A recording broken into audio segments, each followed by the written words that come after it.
Hello, namaste, assalamu alaikum. Welcome to Cricket for Us. And today we've got to discuss the series, the brilliant series, the most awaited rivalry in cricketing history. India versus Pakistan. No, I'm kidding. It's Australia versus England, the Ashes 2021 slash 2022, which has gone to Australia. They have won it 4-0. Should have won it 5-0. If it didn't rain, they would have won it 5-0. But thankfully, I've got an Englishman joining me to discuss what just happened. You all know him, the man, the myth, the legend, the brilliant Aaron, the cricket connoisseur. Hey, Aaron, how you doing, man? I'm very good, Asjad. I'm a bit disappointed though. What's this Ashes that we talk about? I thought we were here to talk about the under-19 World Cup. You know, Tom Prest, Jacob Bethel, Jamie Rue, Josh Boyden, Tom Aspinwall. You know, the boys. What are we The doing? Talking real about the boys. what? Yeah, could well be in the senior team at this rate, to be honest. But no, aside from the Ashes, all good to be honest. Apologies if I do look exhausted. I've been doing radio work for the last month with the Ashes going on. We've got the women's Ashes coming up as well. Lots going on in the cricketing world, but you know what? I'll always say this after 2020. I'm never ever going to take cricket for granted again. Even if that is watching England lose 4-0, put in a terrible performance. It's just fantastic to have live cricket back. And yeah, eternally grateful that we've got that chance now, as opposed to 2 years ago. Yeah, 2 years ago, it just everything shut down, and it was like, how do you function? There is no cricket. How are you supposed to function? It was, yeah, it was really difficult. But thankfully, yeah, cricket is still going on. Let's talk about the last month or so. Then, you know, let's talk about it. First off, let me ask you this: Are you surprised by the result, Aaron? No. To be completely honest, and I know that I'm a very optimistic individual. I get that, and I think my prediction was 3-2 England, which in hindsight, that was never going to happen, was it? When you think of the lack of prep, when you think of the poor selection, that has to be said, when you think of the coaching issues, the dressing room environment, this was just a doom tour, to be honest, from start to finish. When you think of the warm-up matches, which we didn't have a lot of, two intra-squad games, an England Lions match as well, and all of them rain affected as a result of La Nina in Brisbane. So that was a great start to the tour. Then you think, oh, it's all going well. We win the toss at the tosh. We win the toss at the Gabba. We could win the game here.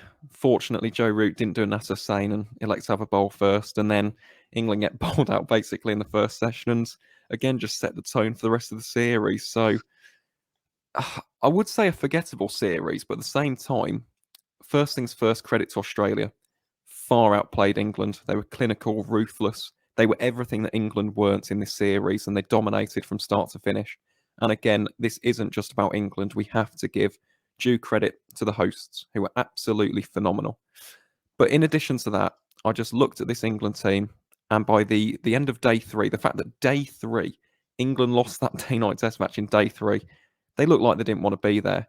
And there was a massive gulf, you know. When we think of this series, it is quite close overall. Australia now have increased their lead over England. It's now 35 series to 33 series victories. But this honestly, at least in my cricket lifetime as a fan, is the most one-sided series I think I've seen. I mean, even in 2013, that was a horrid series as an England fan. But England would at least put up a little bit of a fight with the bat. Whereas this time there's no fight with the bat, no fight with the ball. The fielding was sloppy at times, and yeah, it's just one of those series which, as I said, if you're being cliche, you'd want to forget it, but I hope England don't forget it. I hope that we look at this, we use this as a catalyst, and going forward, we use that as a reminder of what happens when we don't quite give red ball cricket the attention and nurturing that it deserves. That's a very, very valid point, and that was actually going to be my next question. The importance that's been given to red ball cricket in county cricket in the UK. What's been lacking? I know this could become a really long conversation, but just as a summary, what's been lacking from an English standpoint? Well, again, Ajnad, there's lots of factors. There really are. Honestly, I did a podcast earlier on my platform, and it took us an hour and 40 minutes going through it all, and we need a part two.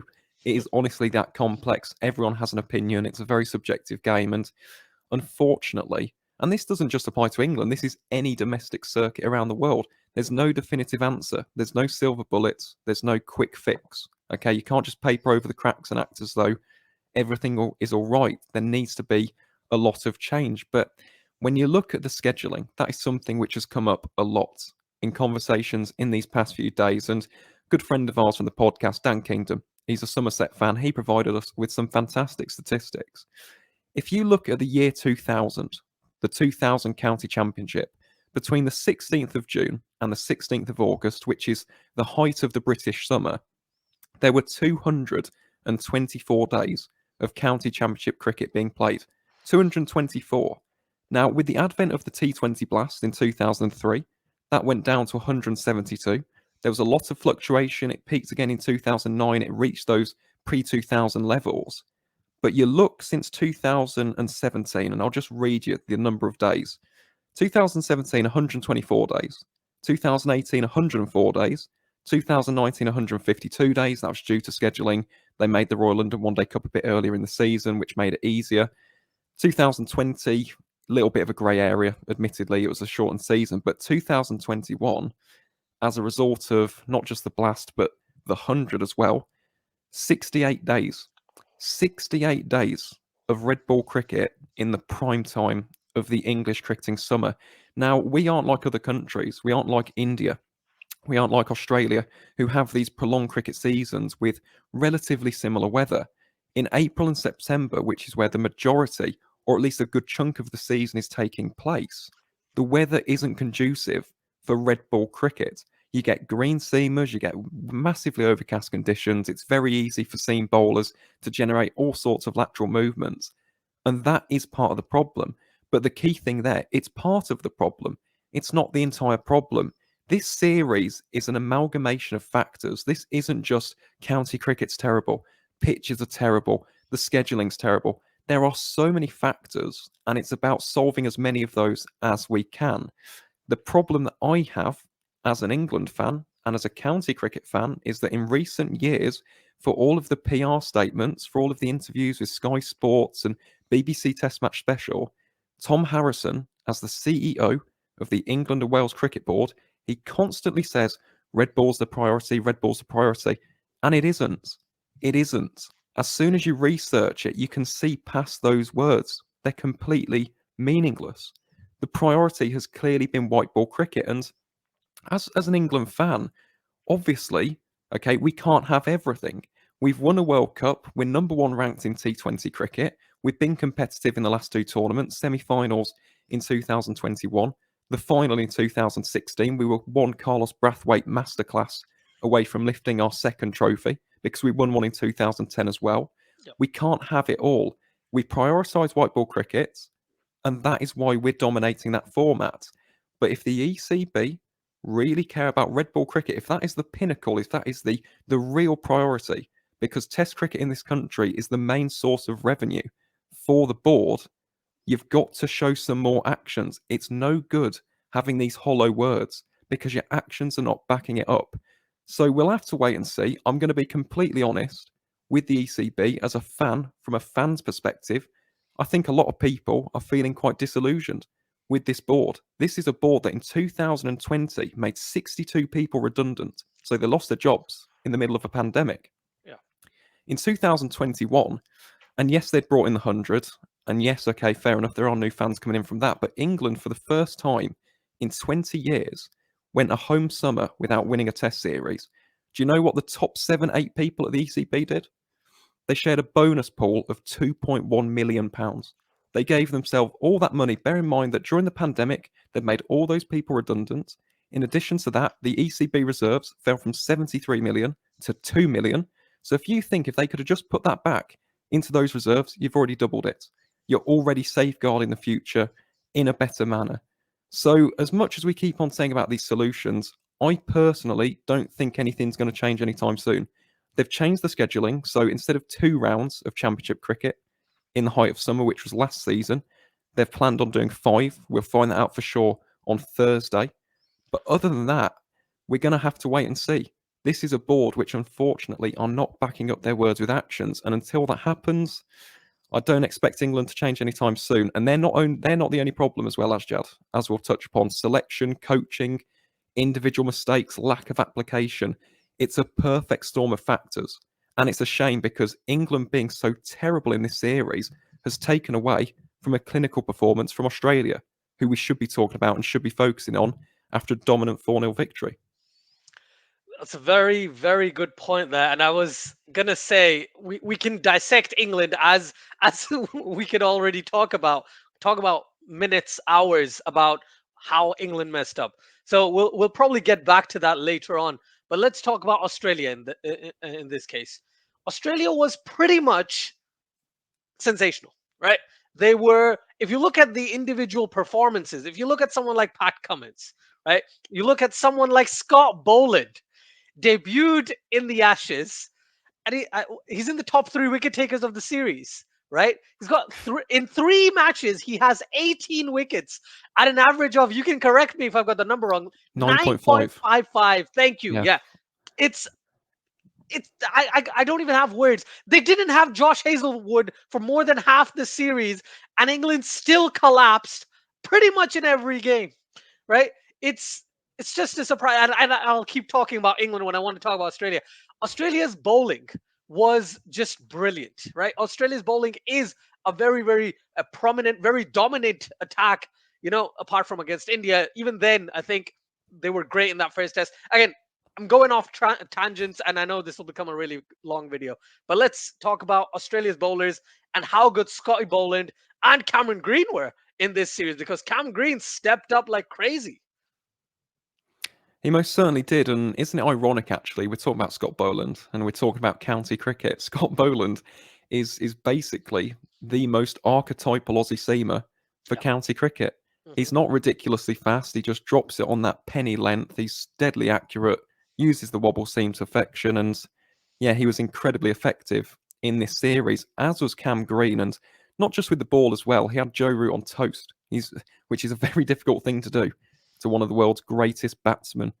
It really is. But the other impressive thing about Cam Green that I imagine some people have touched upon, maybe some didn't realise, but his batting improved so much throughout the series, and the origin story of it is absolutely fascinating. I think Ricky Ponting was doing an analysis piece on Channel 7, I believe it was, in Australia, talking about his stance, talking about how he needed to open up his body. He made that change after, I think, the first test, and all of a sudden, he goes and scores a 70 odd. He really improved. This is a real gem of a prospect. He's tall. He can, generate good bounce. He's a really good seam bowler, and he can bat. He's everything that this Australia team need. In the modern world, you need a solid all-rounder. It was the missing piece of the jigsaw that Australia have been looking for years. They thought they had it with Mitch Marsh. It didn't quite work out. But with Cameron Green, you've got a young guy here who has all the attributes, all the qualities of a proper Test match cricketer. And I'll tell you what, they've got him for years to come. So that is going to be very interesting indeed. But just talking of the Australians and their bowling in particular, obviously outstanding. England did not score 300 runs in an entire innings. In 10 innings, England failed to surpass 300 on any occasion. Bear in mind that there were some beautiful surfaces at the likes of Adelaide and Sydney, and yet England could not surpass that mark. I thought that Pat Cummins as a captain, outstanding. And do you know why? Because he put the pressure onto England. When we did our preview show, as Chad, I mentioned Joe Root having to do that on Pat Cummins. Yeah. And instead, the tables turned. Pat Cummins, brand new, got that joie de vivre, he had that pep in his step, and he came out fighting on day one at the Gabba, aggressive, packing the slip cordons, putting in short legs, putting in really in close fields with Nathan Lyon as well in that second innings. And it was just a fantastic marker for the rest of the series. It's a very cliche phrase, but start as you mean to go on. And that's exactly what Pat Cummins has done.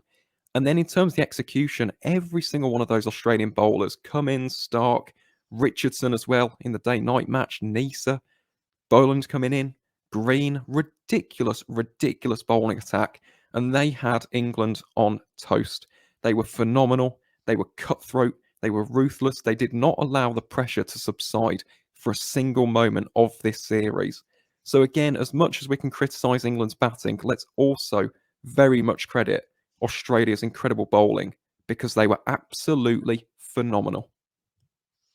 Yeah, it's it's like the first bowl of the Ashes kind of just Do you want a just good put it stat? into. Yeah, go on. You know me, I love the stats. That is the first time that's happened in an Ashes series since 1936/1937. The batsman in question was Derbyshire's Stan Worthington, and the bowler was a certain Ernie McIntosh, and it was at the Gabba. So that is the first time that's happened since 1937. And again, starters, you mean to go on? Yeah, unfortunately for England, yeah, start of many batting collapses, and for Australia, start of many low scores in terms of restricting the opposition to less than 250 on many occasions. We talk about the score line, right? 4-0. And Do we have I to? can well, okay, let's put that aside and let's talk about the fourth test in Sydney. The only test match where it looked like England were doing a pretty good job. Again, this is my take on it, that if it didn't rain for those however many minutes where they lost 7 overs, probably Australia would have won. But even in that case, I think that was England's best performance in the entire on the entire tour. If we talk about the batting performances, Australia actually did have a few low scores within the series as well. They in certain occasions they were 12 for 3, they were like 50 for 4. They were in certain situations where ideally you would think from an English standpoint, oh, they've lost their best batsman. Warner's gone, Labuschagne's gone, Smith's gone. But two people, we already mentioned one of them, Cameron Green, but the other one, the player of the series, Travis Head, what got into him? Like, I genuinely remember last season, last Australian summer, and throughout 2021, I was like, Australia needs to fix their number five, man. They need to figure out who to bring in. Can Usman Khawaja come in and bat at five? He did in the fourth test, scored twin centuries, but we'll get to that. Travis Head, scored the 200s, became the player of the series, scored a 50 in situations where Australia looked like they were down and out. In certain scenarios, rather than thinking of the English approach, which I've seen in the series, rather than thinking, oh, we're gonna try and attack everyone and see what happens, Travis Head became that solidity, that foundation, rather than players like Labuschagne or Smith or Khwaja to an extent, right? None of them were that solid base on a consistent basis. Every match that Head played, Head had some sort of performance that helped the Aussies. So, how good was Travis Head? And then we can talk about Usman Khawaja because that's just a story and a half as well. Yeah, Khawaja, who averages over 80 at the Yeah, Sydney Cricket Ground, which is quite a staggering statistic, to yeah. say the least. I mean, he's basically a Sydney specialist at this point. Just get him in every single pink test. But talking of Travis Head and talking of county cricket for Sussex last year, he averaged 18.3. Where did this come from? It was absolutely staggering. And we spoke about this in the preview show. And in fact, I did at some length about the importance of Travis Head because he was basically the last bastion Mm, between that Australian top to middle order and the inexperience of Cam Green and Alex Carey, as mm, well as the tail. And he stepped up to the mark. You know, big players come to the forefront in big pressure situations. And I know it wasn't so much pressure, but that first test match, it is an opener, right? Australia, you want to win that. If you win it, you know, you go on to wrestle back some momentum for the rest of the series. The third fastest 100 in Ashes history. What a way to announce yourself in Brisbane. And he never looked back. He was outstanding. And what I loved about Travis Head in this series is a word which I'm going to utilize a lot throughout today's show, and that's application. He attacked a lot in Brisbane, but throughout the series, it wasn't just all out attack. He wasn't wafting his bats on a fifth or sixth stump line, which is what England did and were guilty of on countless occasions. He knew when to attack, knew when to defend, knew when to leave. He frustrated England as well with his strike rotation against the likes of Leach, Milan, and Root when they bowled spin. It was clinical. It was absolutely majestic to watch. And I tell you what, Travis Head deserves an amount of credit which I don't even think I can fathom. Because when you think in this series, Steve Smith, the guy who has dominated the last three Ashes series, averaging over 100, basically every single time that England face him, he had a really, really quiet series by his standards. Labuschagne had moments, but not quite to the extent of Travis Head. And yet Travis Head just came to the forefront when I'm going to be the guy to lay down the gauntlet. I'm going to put that pressure onto England. If they bowl me bad balls, I'm going to dispatch them. If they bowl me good ones, leave it. What are they going to do? They're going to have to get me out, aren't they? Instead of me gifting away the opportunity. So really impressed. He deserves an immense amount of credit, and in terms of player of the series, thoroughly deserving. This will be a series that he'll remember for the rest of his life, and deservingly so. Yeah, and you talked about, well, we mentioned before, and you've just mentioned again, Travis Head was going to be that middle point between experience at the top and then the inexperienced batters, and then you've got the tailenders as well. Talk about the tail, Mitchell Stark. All rounder. All rounder indeed. Number 4 test all rounder, right? Just ahead of Ben Stokes, if I'm not wrong. But it's shocking, isn't it? Like, I knew Mitchell Stark could come out and bash a few, but the number of not outs he got, Pat Cummins performed decently as well with the bat. Nathan Lyon, 31 off, what is it, like 20 delivery? I can't even remember. 31, 3 sixes to Markwood, dispatched over square leg and then mid wicket and then backward square. So the tail, compare the tail, because this is something that I've always talked about with regards to England. Their tail is strong. They have a long batting lineup. Apart from Anderson, usually everyone can bat. They bat till 10.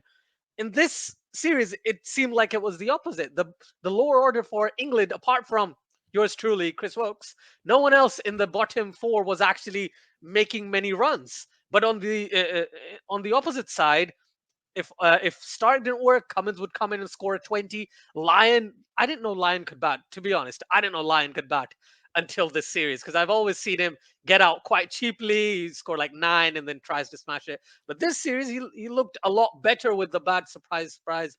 And I just don't know how Australia's kind of built probably the best series for themselves, even though the pitches were not Australian type pitches. The pitches were a lot greener, a lot more conducive to seam movements. It just doesn't make sense. But in terms of the tail, any words on the tail on both ends? I suppose, yeah. Obviously, Australia's a lot more impressive, but then again, the problem with the tail, you can't really blame the tail. At the end of the day, I mean, we always expect the tail to wag, and people are like, oh, why is he not digging in and scoring 10, 20, 30 runs? That's not your job. Your job is to take wickets. You've been charging in all day. Doesn't it say it all in that final test match that England bowled out Australia for, well, less than 300, which was quite an achievement, to be honest, in that in that last series. And then the batting lasted for less than 50 overs. And then those bowlers have to go in yet again. Yeah. It's not up to Chris Wokes, Ollie Robinson, Mark Wood, Stuart Broad, Jimmy Anderson to save England. They're doing enough with the ball in hand. They've already got it tough enough against Warner, Khawaja, Labuschagne, Smith, etc., etc. But one thing that was picked up on in Adelaide, which I thought was an outstanding point, I can't remember who made it on commentary, but it's about how the two sides use spin. Because spin is a really useful craft to have at your disposal when playing against tailenders, even in conditions where it isn't necessarily spin conducive, because you'll induce an edge. You might get them playing a rash shot, because as soon as that pace goes down, as a tailender, I know, I do it in village cricket, your eyes light up, you think of your name in the lights, you try and smash them for 4 or 6, and that creates wicket taking opportunities. If you look at how Australia utilised Nathan Lyon, 16 wickets in this series, and I guarantee a good chunk of those would have been against the English tail. What did Australia do as soon as the likes of a Wokes, a Robinson, a Broad, and Anderson, and Wood would come in? Bring in the field, short leg, silly point, leg slip, maybe a slip or two, and they would just crowd them for room, really put the pressure on, really make England feel as though the weight of the world is on their shoulders. Compare that to England. Look at the fields that were set to Jack Leach, Dawid Malan, Joe Root himself. They were so conservative. And I get that, at the Gabba, it wasn't spin conducive at all. It was incredibly flat. David Warner did take the attack to Jack Leach, but that's one game. As a spin bowler, I say this from experience, obviously not at a test level, thankfully. I know we're not that bad. We haven't fallen that far.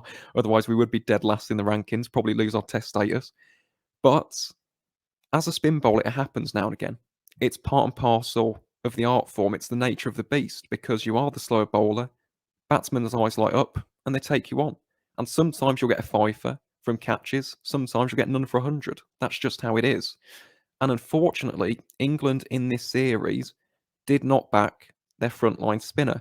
And there's been a lot of chat about Jack Leach. He's not good enough for Test cricket, this, that, the other. Do a side by side comparison of Jack Leach's fields for England compared to Somerset's, and then you'll see why he's probably not as effective. In terms of I don't want to say the blame, but the responsibility of that is double sided. Jack Leach is 30 years of age. He's an experienced spin bowler. He's been playing county cricket for ages now. He should know his fields. But then again, at the same time, he's been mistreated, mismanaged horribly, has barely played any games in England, and then he's being given fields which you'd expect to see in a T20, not a Test match. So I think that was the real key between the two tails of either side. And obviously, as the Aussies, they weren't coming in with their side on 150 for seven. They were coming in 300 plus, 350 plus at times. You've got that room to expand your game, right? You've got that freedom to express yourself. Whereas the English tail were coming in, score less than 200, block, block, block, try and get some runs, and that's probably where the difference between the two sides kind of originated from. It's a mix of both, you know. The English tail coming in different scenarios, and again, the English bowling probably to the Australian tail wasn't quite clinical enough. A little bit too safe for my liking. Yeah. I know we've talked about all the positives from Australia, pretty much all the negatives. There's more, but pretty much all the Oh, there's negatives lots more. from an England perspective. Let's look at one positive, the only positive I can think of from an English perspective, and that is Mark Wood. Mm, If you look at, I think he played 4 out of the 5 games. The first 3 games, he didn't take a number like 10, 15 wickets or anything, but he got very important key players out. I think he got Labuschagne out, got Warner Smith. and Smith, and Smith 5 out of those 8 wickets initially, and then finally getting his rewards, getting Australia 188 all out in the second innings. Whatever he was bowling in the first innings, bowled well as well, right? Mark Wood was the only factor, I would say, that the only X factor from an English perspective with the ball, especially considering, they've basically considered themselves spinnerless, right? And most of the other bowlers don't bowl above 135 kilometers per hour, right? They can hit 140 because we saw Broad hit 140 on a couple of occasions, surprisingly, but it's not on a consistent basis. Mark Wood, he comes in, whatever plan he's been told, whatever he has to do, he comes in, does his job, and in the final test, it actually worked out for him. Picked up a 6 for 37. That's probably the best bowling performance from Mark Wood that I've seen in Test cricket. And the stats say so, but also the fact that he bowled to a certain line of length. He bowled to a certain plan. If he needed to bowl short, he'd bowl short. If he needed to pitch it up, he'd pitch it up. Something that I was kind of critical of initially was like, why does he keep bowling bounces? Come on, man, try and mix it up. But turned out that worked because he picked up like 4 wickets from bounces, and that was probably the plan. And he was the only shining light. Like if you look at the entire series, Joe Root maybe just a little bit with the bat, Zach Crawley in the last couple of games scoring just a little bit, and all of them I'm always talking about, just a little bit of positive. But with Mark Wood, I think it was majority a positive experience. If you had to give him a rating, I'd say he's the only one who gets above an 8 for me out of 10 in this series. So what are your thoughts, or any some words on Mr. Mark Wood? Outstanding, to be honest, in comparison to the rest of the English bowling attack. 17 wickets. I think his average, it's a bit unfair.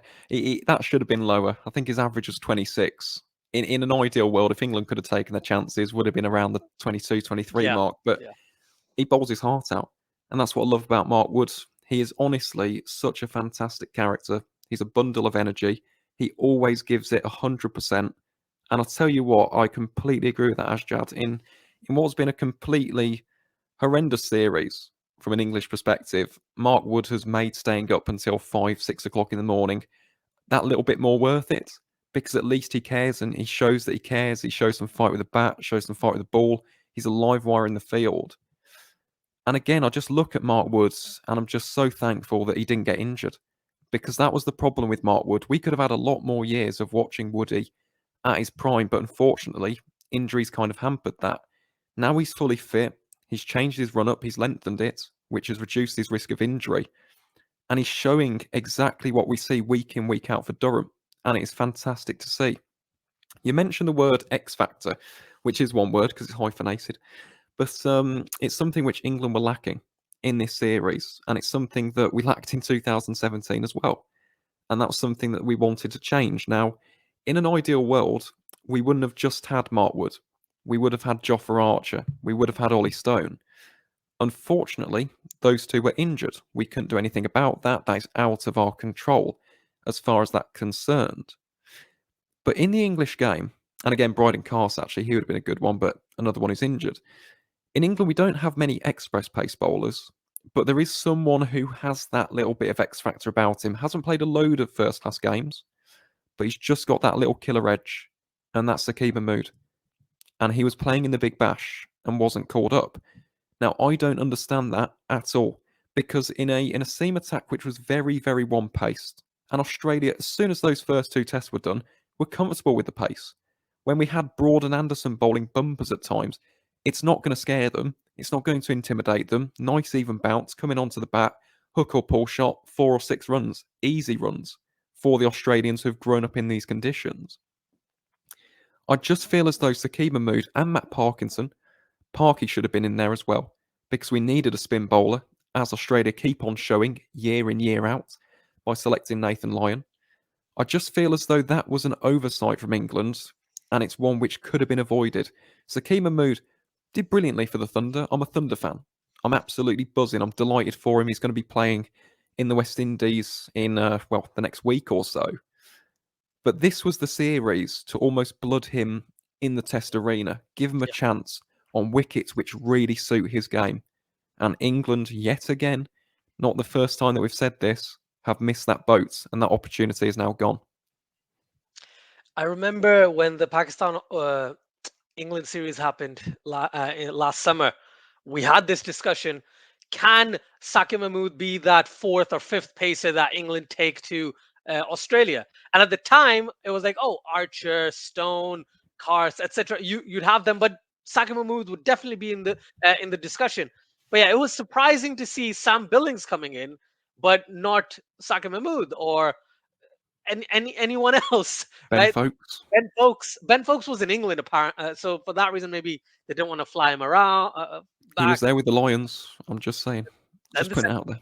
that's exactly the thing, because I said this before the fifth test. I was like, oh yeah, Ben Folks plays, and everyone started correcting me to tell me, oh no, he's back in England now because all the Lions people went back unless they're playing in the BBL. And I was like, oh, okay, okay. So I think Saqib Mahmood definitely should have had an opportunity. Matt Parkinson, you've been talking about him for a couple of years. I've been talking about him about 6 months at least.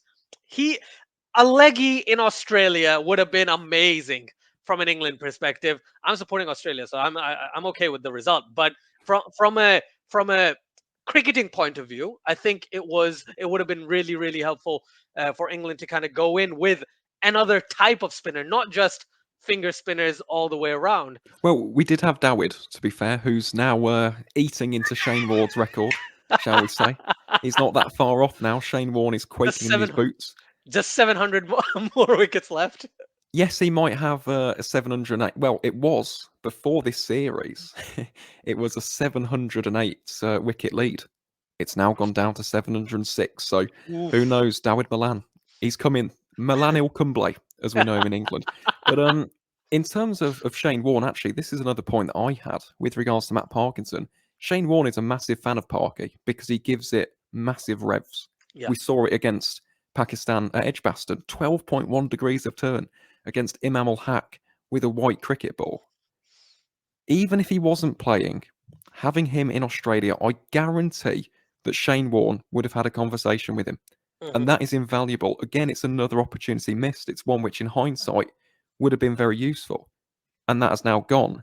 So, yet another thing. And just on the topic of not so much players who haven't quite established themselves, but someone in this series who I expected to be an X Factor and was to some extent was Ollie Robinson.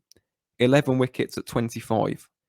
The worrying thing for me is that he seems to be losing his stamina, Yeah. losing his energy very, very quickly in the test arena. We saw this against India. We saw it again in this series.